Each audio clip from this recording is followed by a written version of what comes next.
The studio lights burned hot above the stage. The cameras were already rolling. Millions of eyes, not just in America, but across the Atlantic and Africa, were fixed on the screen. It wasn't just another political debate, not another empty exchange of words. No, this night would become a battlefield of pride, sovereignty, and humiliation. JD Vance, the sharp-tongued senator from Ohio, adjusted his tie and leaned into the microphone. His voice carried that familiar mix of confidence and contempt, the tone of a man who believed he owned the room. Across from him sat Ibrahim Traoré, the young military leader of Burkina Faso, a figure who had electrified Africa with his fiery speeches and defiant stance against neocolonialism. For months, Vance had ridiculed Traoré, painting him as a reckless soldier out of his depth in the world of global politics. But tonight, face to face, the senator's words would be tested. The moderator's voice cut through the buzz. "Gentlemen, tonight the world is watching. Let's begin." And just like that, history began to write. A new page. Vance smirked as he leaned forward, wasting no time. "Mr. Traoré," he began, drawing out the syllables as though speaking to a child. "You talk about sovereignty. You talk about independence. But the truth is, your country survives off aid from the West. Without America, without Europe, Burkina Faso would collapse in weeks. And yet here you are, lecturing us about power." Gasps rippled through the audience.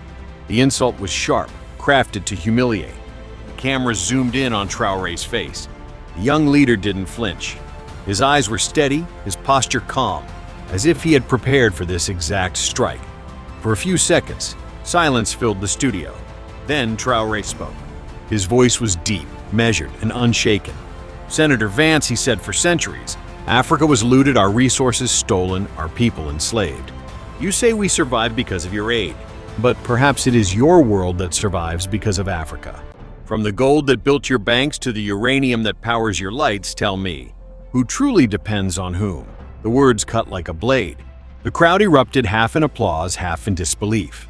Western viewers shifted uneasily in their seats, while Africans watching from Lagos, Dakar, and Johannesburg felt their chests swell with pride. But Vance wasn't done. He sneered, shaking his head. Typical rhetoric. Always playing the victim. Always blaming the West. If Africa is so powerful, why do your young people flee by the millions to Europe? Why do they risk their lives in boats just to escape your so-called sovereignty? It was a cruel question, sharpened for maximum impact. The moderator shifted uncomfortably. The audience murmured. Cameras captured every flicker of tension. Traoré leaned closer to the microphone, his voice now carrying a quiet intensity that demanded attention. "Our youth flee," he said, "because they've been made to believe the West is the only future. Your media, your systems, your companies, they drain Africa's potential, leaving crumbs behind. But let me assure you, Senator, a new generation is rising. They are not running anymore. They are standing. They are fighting. And they will build a continent that no longer kneels." The words rolled like thunder. The atmosphere shifted. Suddenly, it was not a debate. It was a confrontation of worlds. The cameras caught JD Vance tapping his pen nervously against the desk. He tried to regain control, but the energy in the room was changing. For the first time, he seemed smaller, not in stature, but in presence. Traoré's calm defiance was reshaping the narrative, turning the American senator's attack into an unwitting stage for African pride. And then, Traoré delivered the line that would dominate headlines. "You call us dependent. But dependency is when your corporations cannot function without our minerals, when your economies collapse without our oil, when your technology dies without our cobalt. Dependency is when you fear the day Africa wakes up and refuses to play servant anymore." That day, Senator, is not far. The studio fell into stunned silence. The words echoed, carried by the weight of centuries. For a moment, JD Vance had no response. His lips parted, but nothing came out. Cameras caught his hesitation, his eyes darting, his silence screaming louder than any insult he could muster. Viewers at home leaned forward. Clips of the moment would soon flood TikTok, Twitter, and YouTube. African youth would share it with captions like "Our leader spoke truth to power." Western commentators would call it a shocking humiliation. But in the studio, all that existed was the image of a young African leader standing firm against the sneer of empire. Vance eventually regained his voice. forcing a chuckle. "You sound rehearsed, Mr. Traoré. Speeches don't build nations. Guns don't build nations. You may win applause here, but let's see how long your country survives without foreign investors." Africa talks a big game, but history shows us how it ends. Traoré's reply was immediate, almost too quick for Vance to brace himself.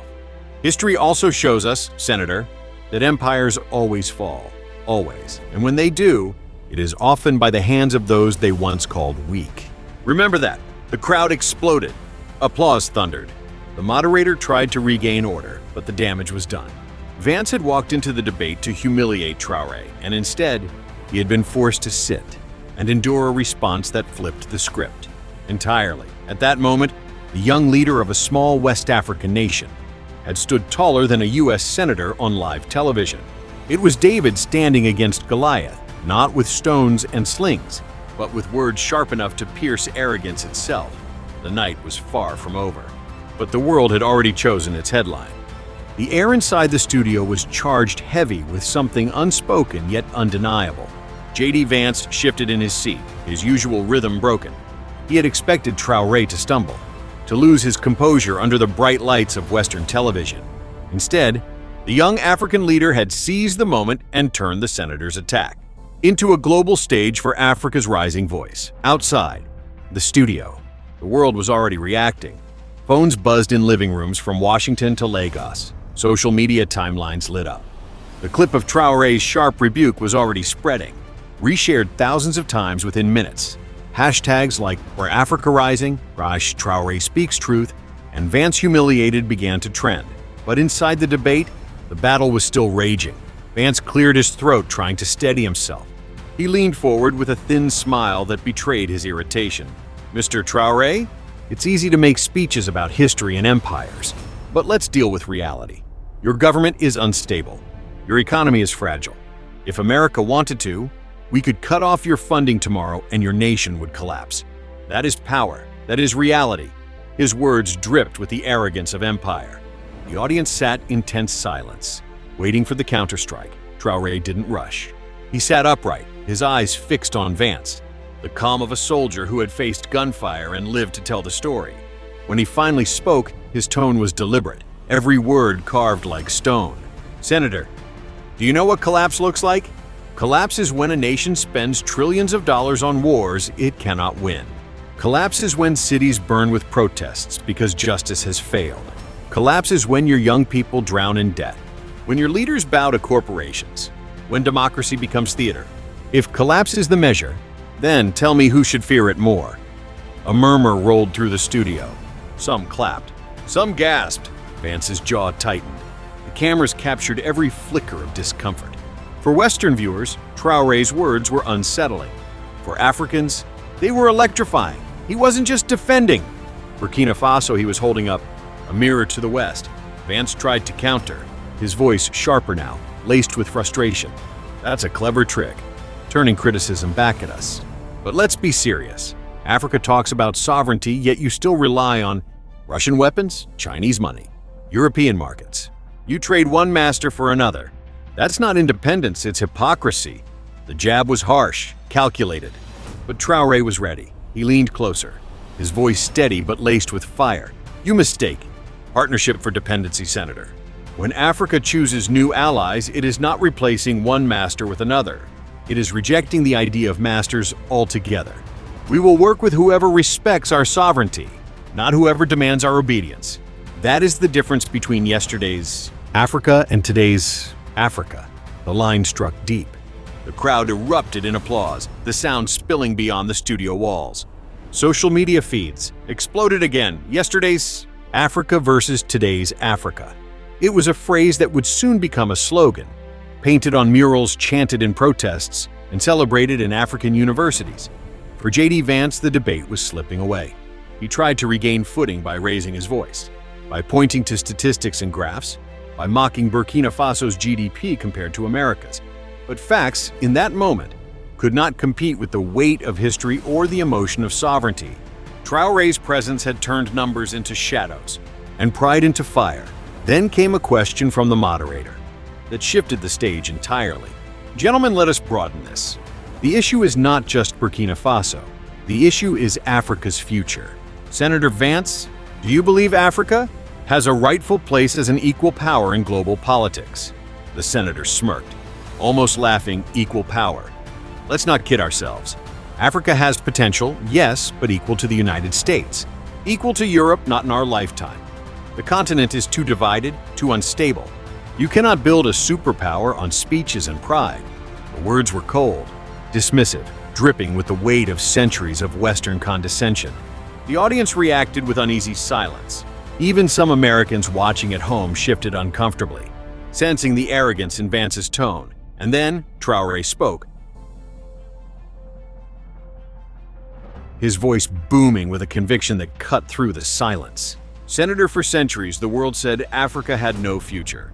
For centuries, they said we could not govern ourselves, that we could not dream beyond chains. But look around you. Look at the youth marching in our streets. Look at the leaders rising, unafraid to break the old chains.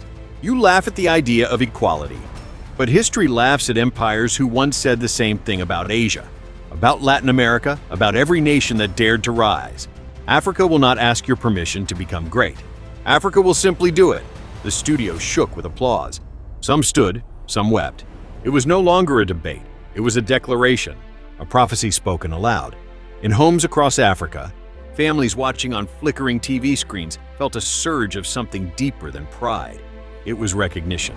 Recognition that for the first time in decades, one of their own was speaking not as a supplicant, not as a client state, but as an equal on the global stage. Vance, frustrated and cornered, tried to laugh it off. Power isn't about dreams, Mr. Traoré. It's about control. And right now, America controls the game. Traoré leaned forward, his eyes unblinking. Then you have already lost, Senator. Because the moment you need to remind the world that you control the game, it means the game is slipping from your hands. The crowd roared. The moderator struggled to contain the noise. Cameras zoomed in on Vance's tightened jaw, his forced smile, the sweat beading at his temple. The humiliation was visible, undeniable. And beyond the studio, in cities across Africa, people stood taller.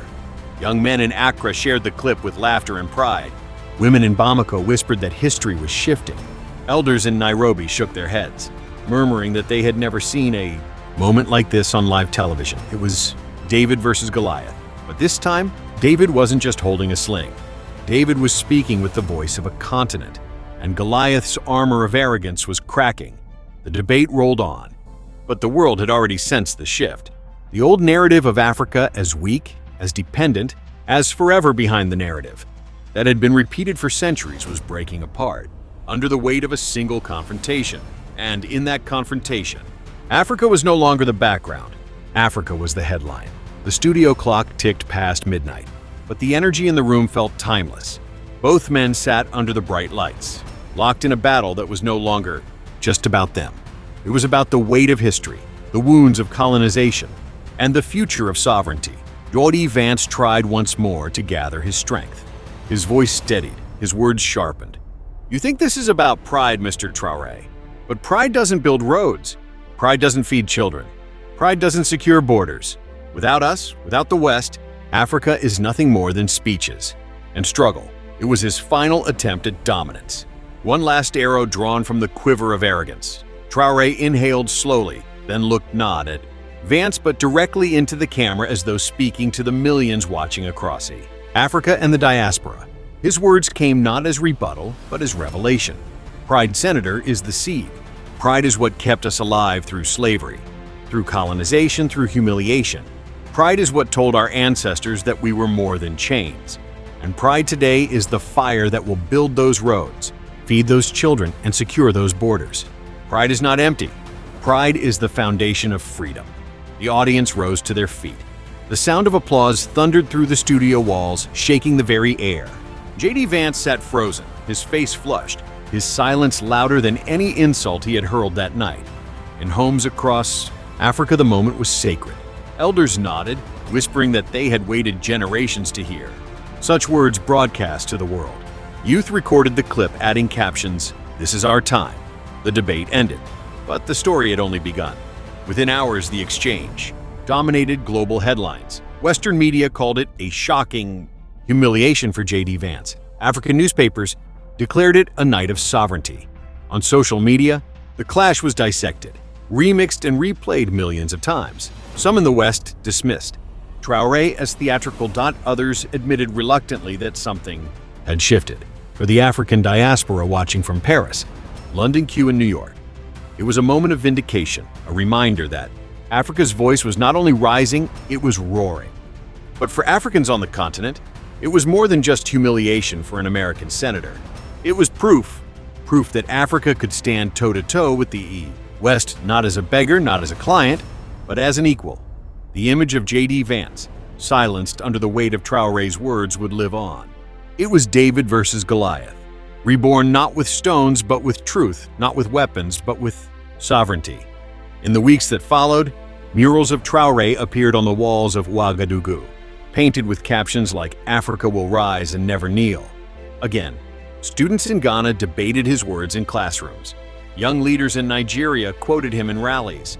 Across the continent, the story became legend.